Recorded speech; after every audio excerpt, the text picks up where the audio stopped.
Let me just mention that if people will have questions later, they can use the Slack to ask us questions. Right.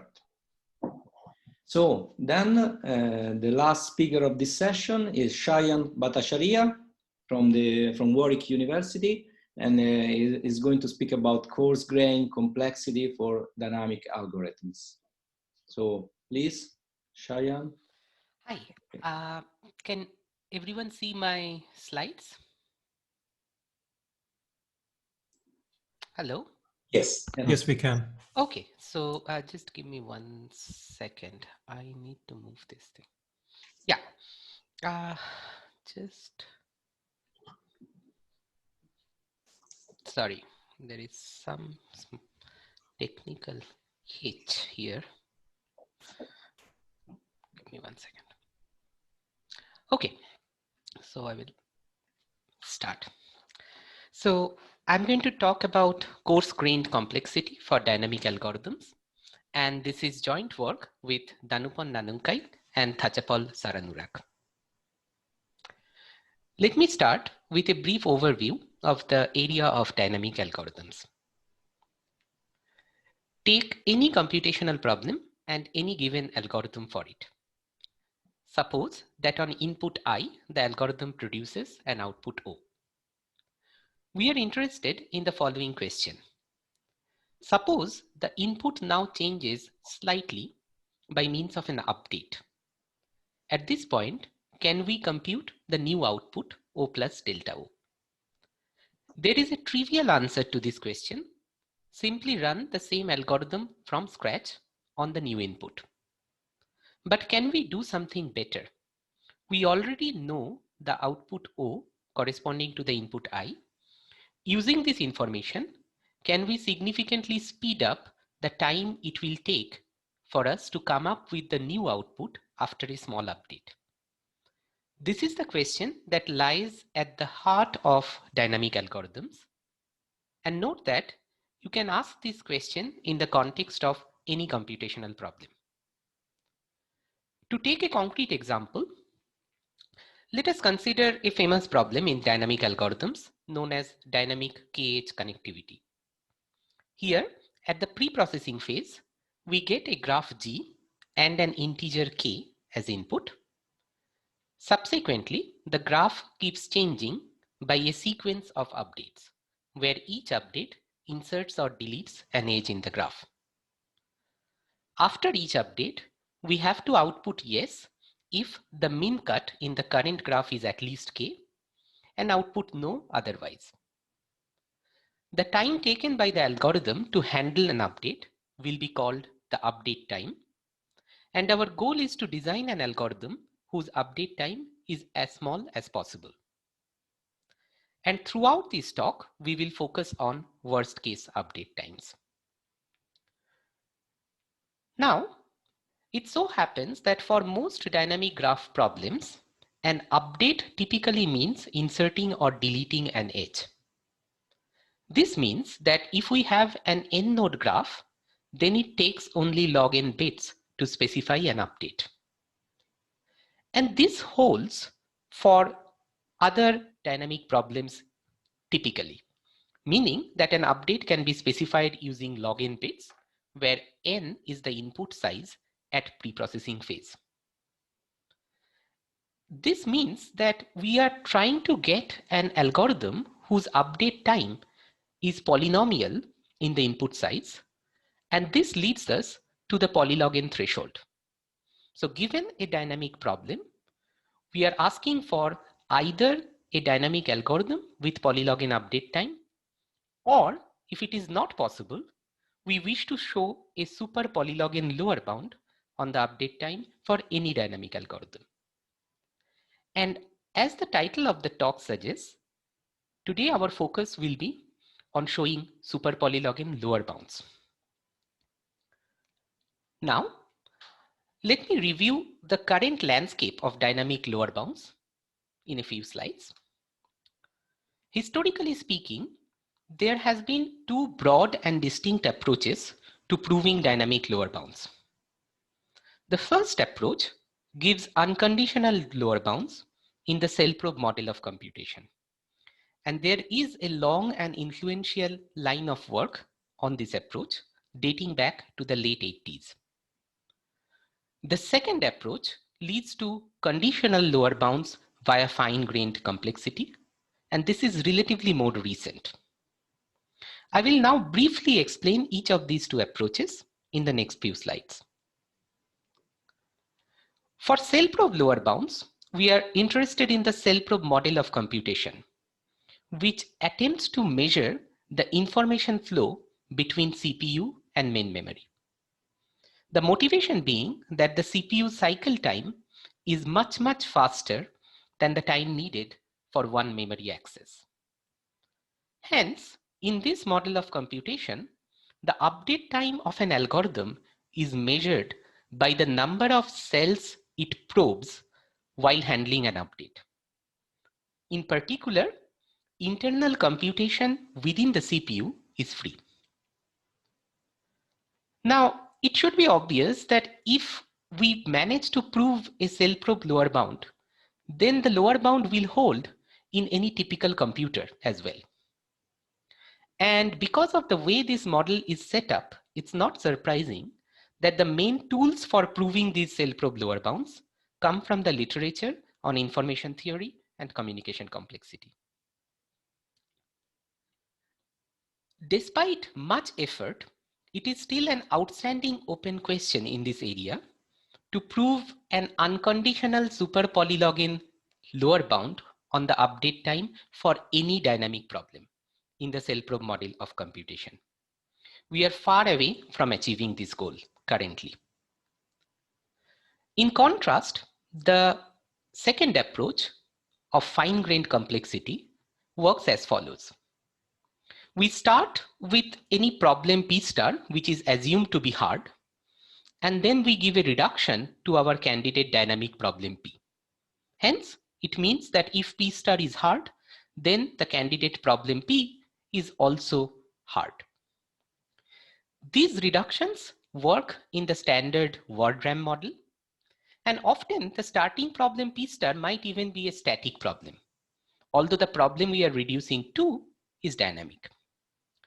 The advantage here is that this approach often leads to tight, even polynomial lower bounds on the update time. The disadvantage being, of course, that these lower bounds are only conditional. And various candidates are known for the starting problem P star in the literature. For instance, strong exponential time hypothesis, 3-sum, online matrix vector multiplication, and so on. Now, the current landscape of dynamic lower bounds suggests two natural research directions. For the first research direction, let's start with one influential paper by Aboud and Williams, which implies a series of dynamic reductions as follows. First, they reduce from strong ETH to a problem called dynamic orthogonal vector or dynamic OV, which I will define soon. Then from dynamic OV, they give a set of reductions to a bunch of other natural dynamic problems. So if you assume strong ETH to be true, none of these dynamic problems would admit polylog time algorithms. Now suppose we want to make these lower bounds unconditional.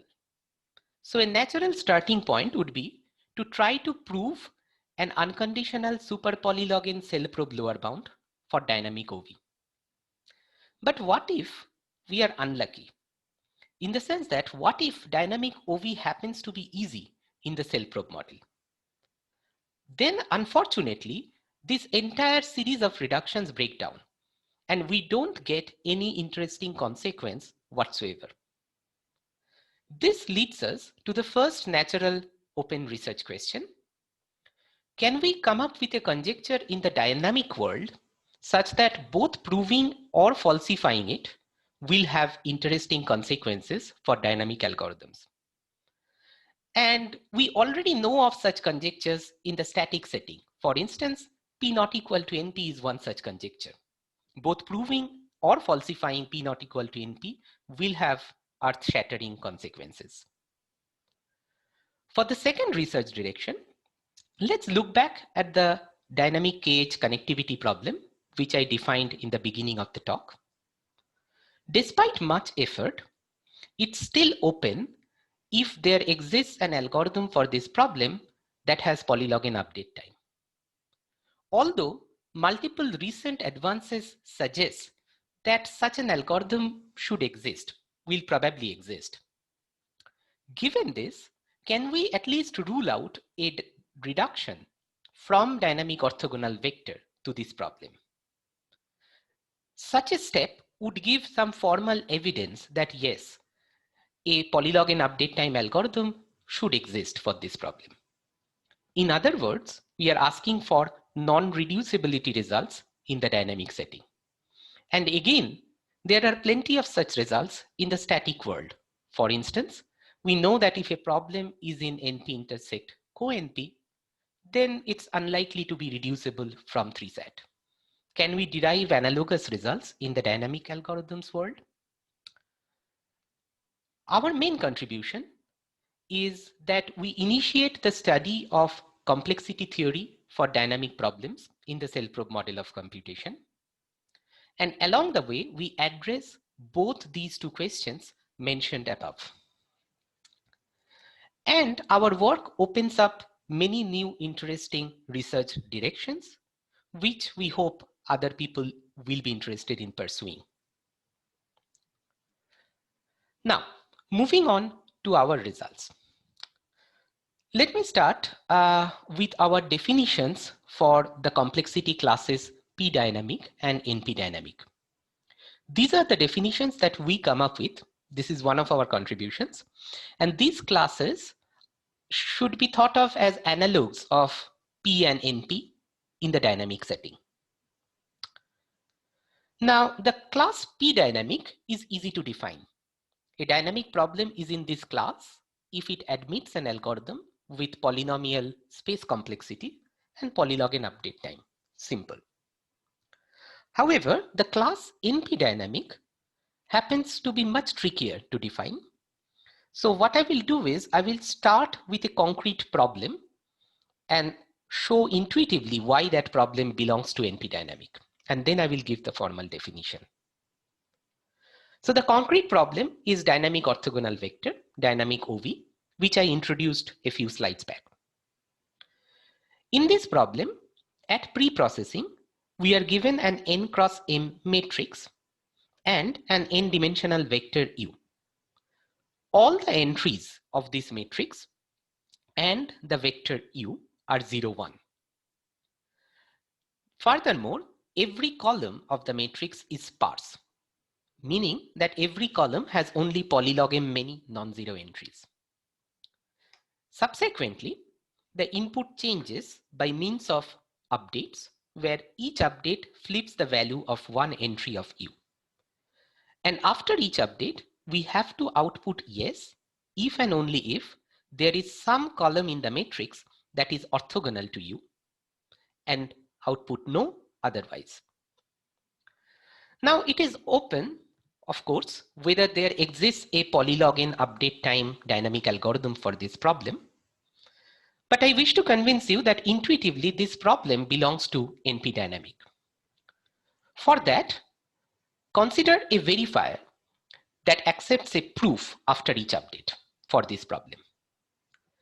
If we are at a yes instance, then the proof can simply point to the concerned column Vj that is orthogonal to U.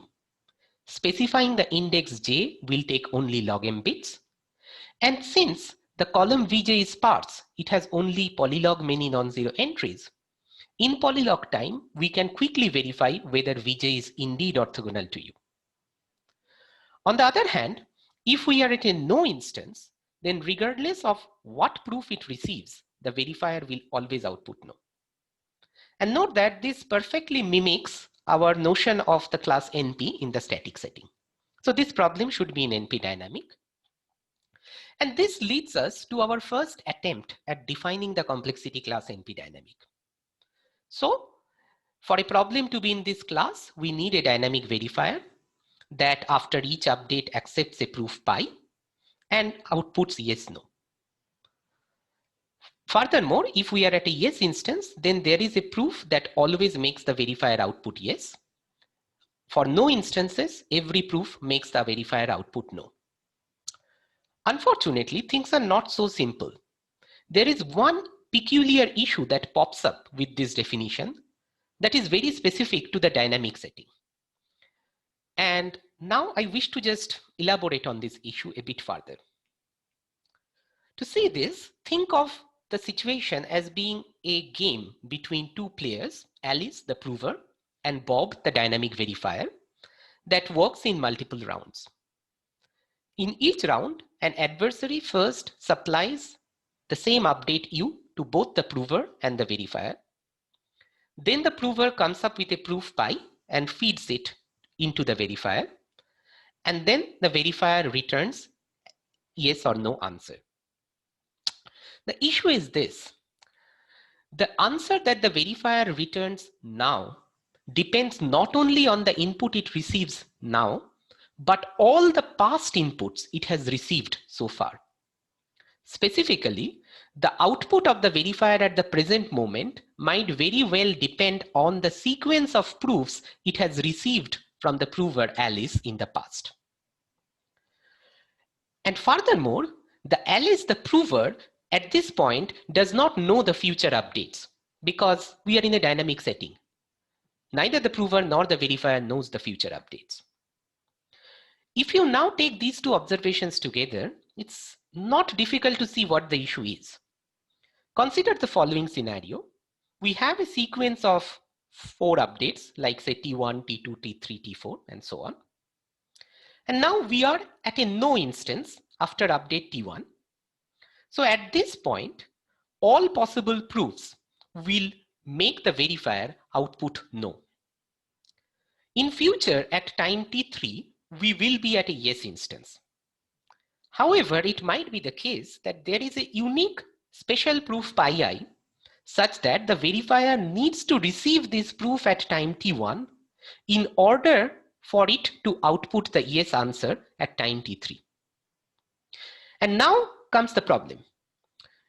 Alice, the prover, does not know the future updates at time T1. So how on earth is she going to figure out what proof is this pi I that she needs to send to the prover in order for the prover to output the correct answer at a future time step?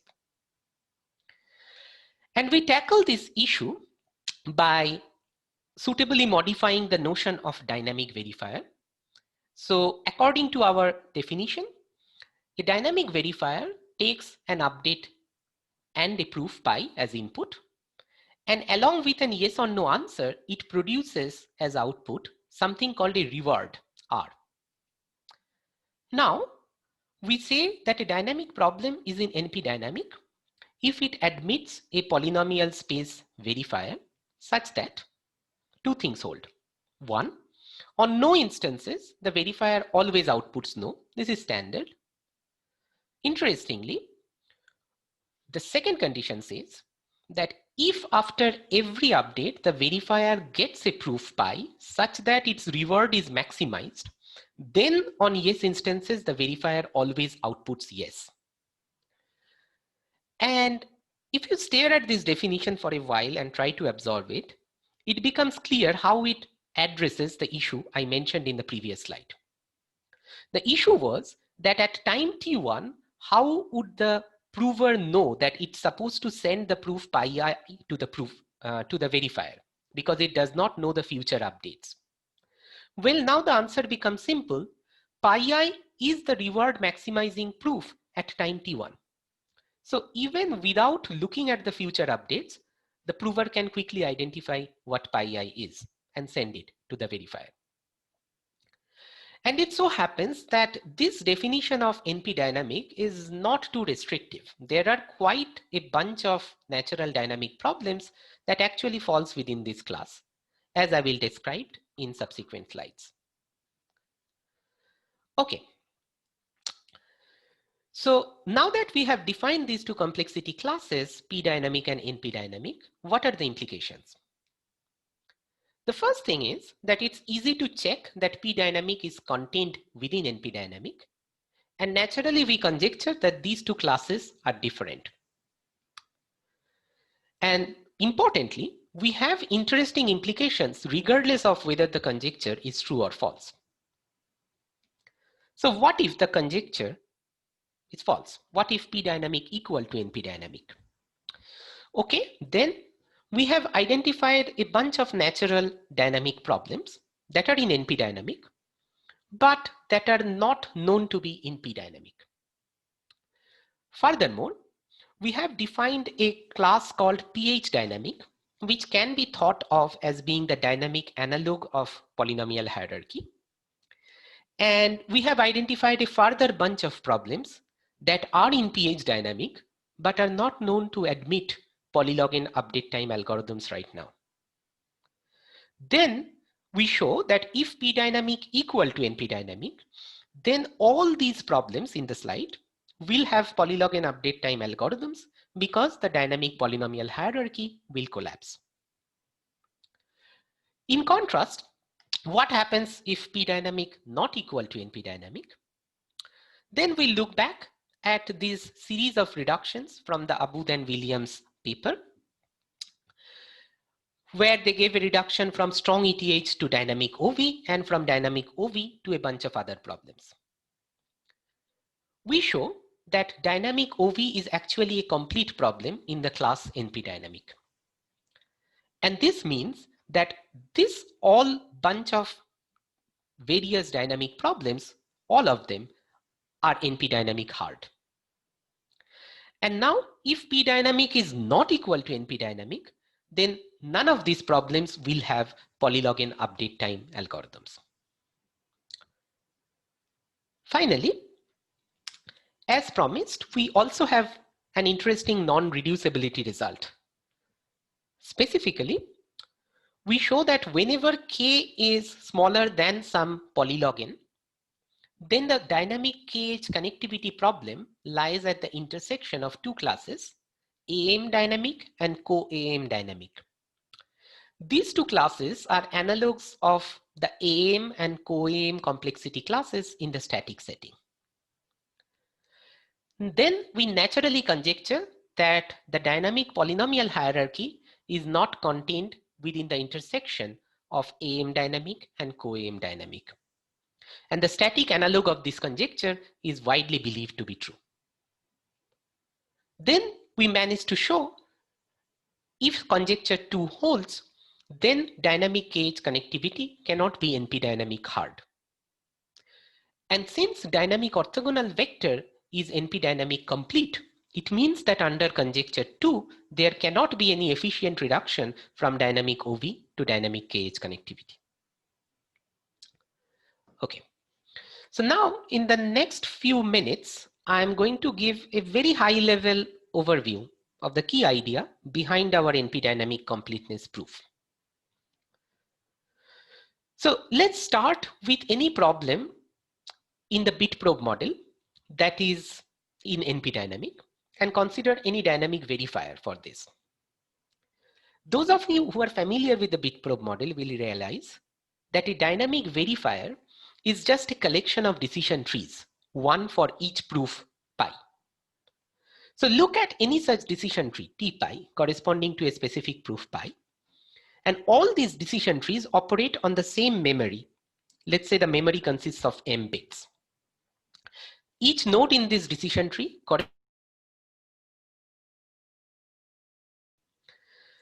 and if we ask the verifier to just work with this specific decision tree after an update, what will happen is it will just follow a root to leaf path in this decision tree in the following manner.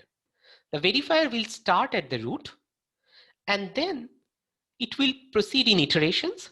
In the beginning of an iteration, suppose it is at some internal node alpha. If the content of the corresponding memory bit is a 0, then it will just go to the left child of alpha in the next iteration. On the other hand, if the content of the corresponding memory bit is 1, then it will go to the right child of alpha in the next iteration. Now, it's not too difficult given this memory state and the collection of decision trees to come up with a set of vectors. First,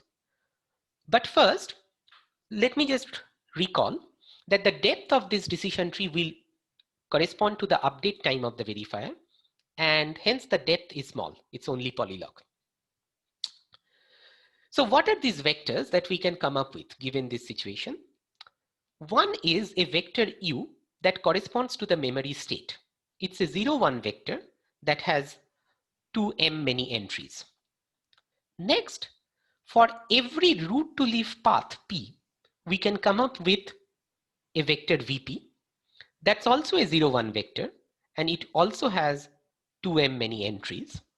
Furthermore, this vector is sparse because the number of non-zero entries in vp is equal to the length of the corresponding path. And the length of the path is at most the depth, which is at most polylog. So the vector vp has at most polylog many non-zero entries. And finally, we can ensure that the verifier will follow this specific root to leaf path p if and only if the vector vp is orthogonal to the vector u. And this gives us a hint that if we have to solve any arbitrary dynamic problem in NP, we can simulate this using an algorithm for dynamic orthogonal vector.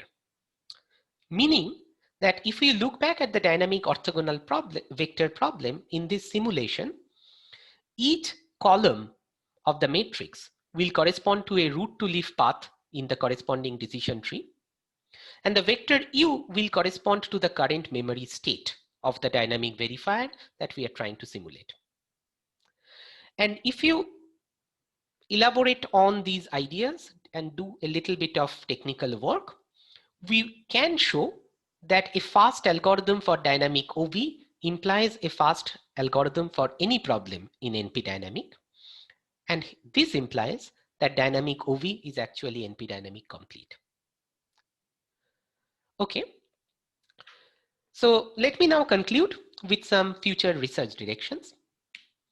One concrete and challenging open question is to extend our results to a setting which can incorporate amortized update times.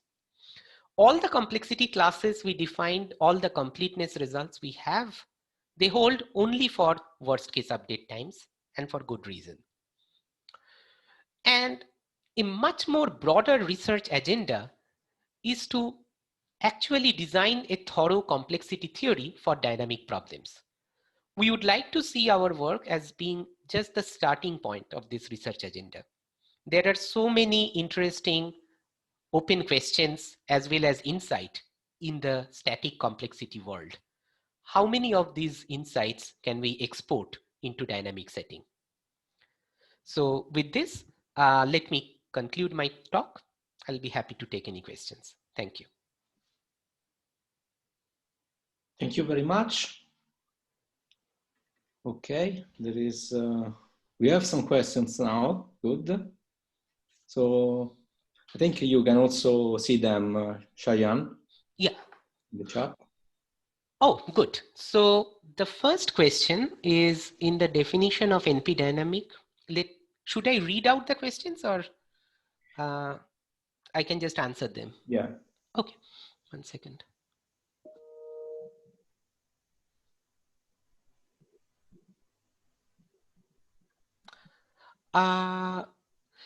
Sorry, the first question I do not completely get. So let me just take the first question offline. Maybe Andre can unmute his microphone and ask you. I think we can do that. Yeah, sure.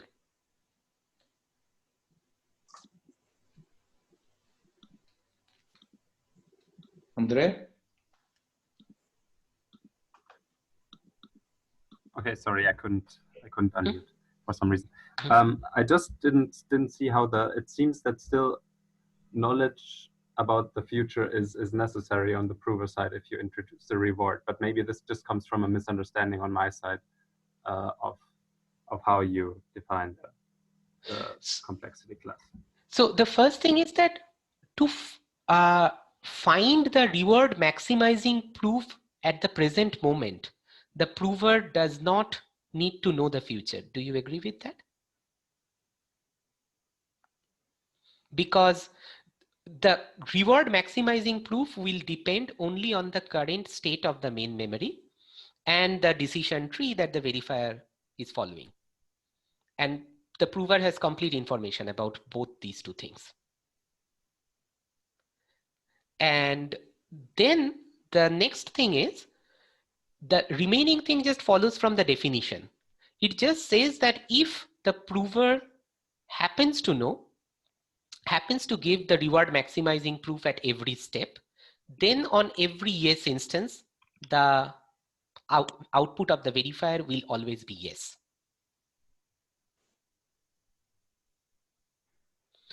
Okay, so Andre responded that he sees this, thanks.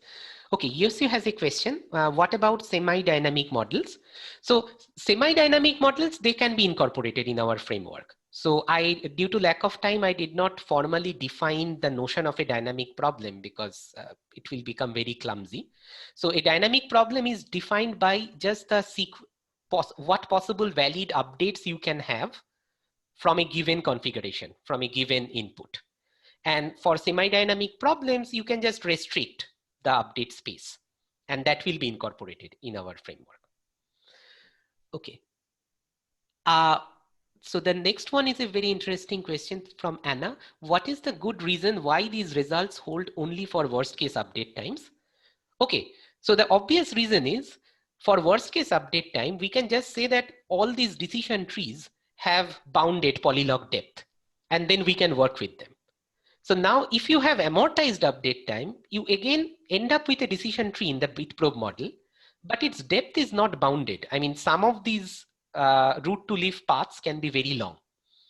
And then it is way more trickier to argue that given any sequence of updates, you are not traversing these longer root to leaf paths too frequently.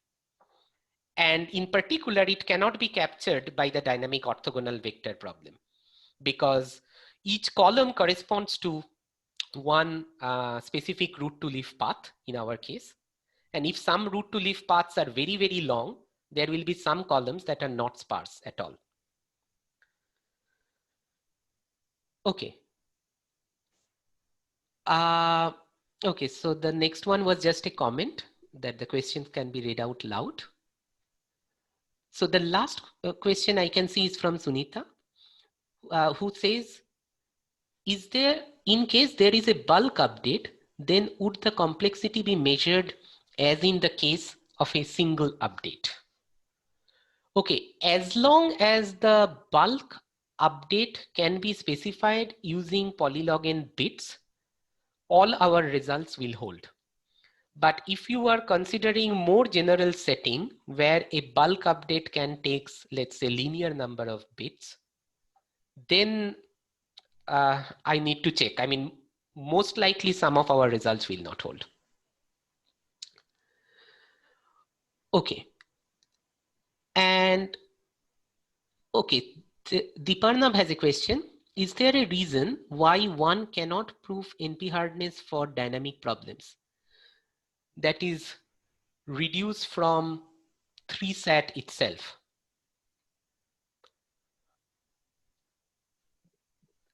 The thing is, okay, if I understand this question correctly, here is one answer. Consider a dynamic problem whose static variant has a near linear time algorithm. And then if we just reduce it from 3SAT, I don't immediately see, I mean, how will we prove NP hardness? Otherwise, we first need to define a complexity class NP dynamic and then come up with a complete problem within that class. So if you are talking about, let's say, fine-grained reductions from 3SAT, yeah, then the fine-grained reductions from strong ETH are of similar flavor. But if we have to prove a completeness result, I immediately don't see how you can just give reductions from 3SAT.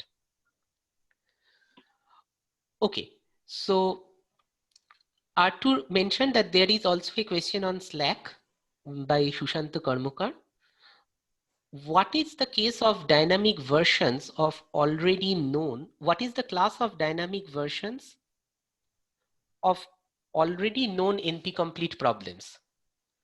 Okay, so if you take a static problem that is NP-complete, then it does not admit, it's unlikely to admit polynomial update times. And then if you go to the dynamic world, of course, we expect that its update times will be some polynomial in n, or even maybe exponential in n. And we currently have not defined any class for that kind of problems. So this is one open question left open from our work. Currently, everything we say is with respect to polylog and update times. So can we design some complexity class in the dynamic world that corresponds to, say, root n update time? I don't know. So it doesn't follow from our work.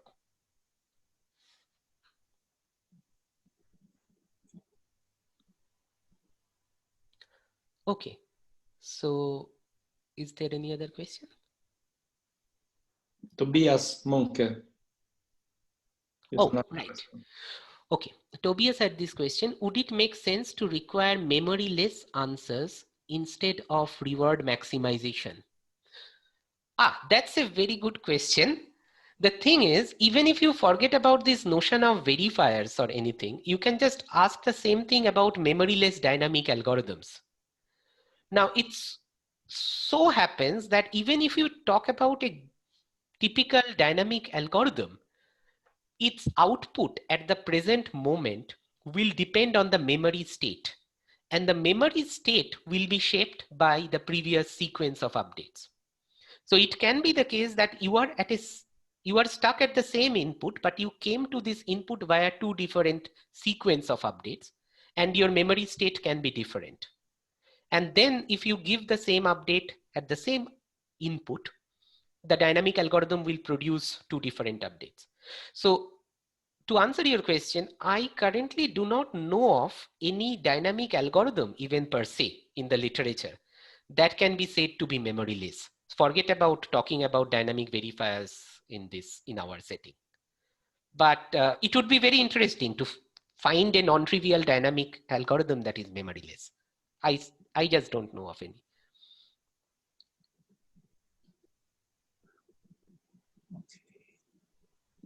So great, we had many nice questions, and so I think we can stop here. And I would like to thank Shayan for the very nice talk, and the next session starts at 2:30.